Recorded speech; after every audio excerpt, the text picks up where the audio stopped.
আমার কাছে এসছে লিলেন BS6 ইকোমেট গাড়ি, বলছে চেক লাইট এমআর লাইট জ্বলে যাচ্ছে, প্লাস গাড়ি টানছে না, কুড়ির পর গাড়ি উঠছে না। তো আমরা ল্যাপটপ লাগাবো, তারপর বলবো কী প্রবলেম আছে গাড়িতে।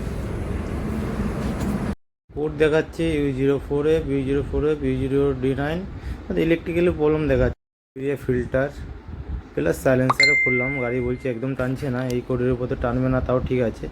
আরও যে প্রবলেমগুলো সেগুলো দেখলাম, তো সেই ইলেকট্রিকের সেরকম কিছু প্রবলেম নেই। একটা ফিউজ লাগালাম, তারপরে যখন কাজ করলাম রিজনেশন নিচ্ছিল না, প্লাস কাজ হচ্ছে না। তো আমরা পুরো সাইলেন্সার নামালাম, তো সাইলেন্সার খোলার পর আমরা ভিতরে দেখলাম পুরো যে DSC DPA পুরো ভেতরে ভেঙে গেছে, ইউরিয়া পুরো জমে গেছে। তো আমরা টোটালি খুললাম, খুলে সাইলেন্সার চেঞ্জ করে দিলাম, যা যা খারাপ। সাইলেন্সার টোটালি ফিটিং হচ্ছে, পুরো ডিপিএফ থেকে 5 পানাগর থেকে নিয়েই লাগালাম। তো পানাগর থেকে লাগিয়ে সব আমরা ফিটিং করছি, 2 পিস মাল লেগেছিলো। তো এবারে আমরা সব ফিটিং করছি, ফিটিং করে আমরা এখন এবারে চাপাবো, প্লাস টেস্টিং করবো গাড়ি।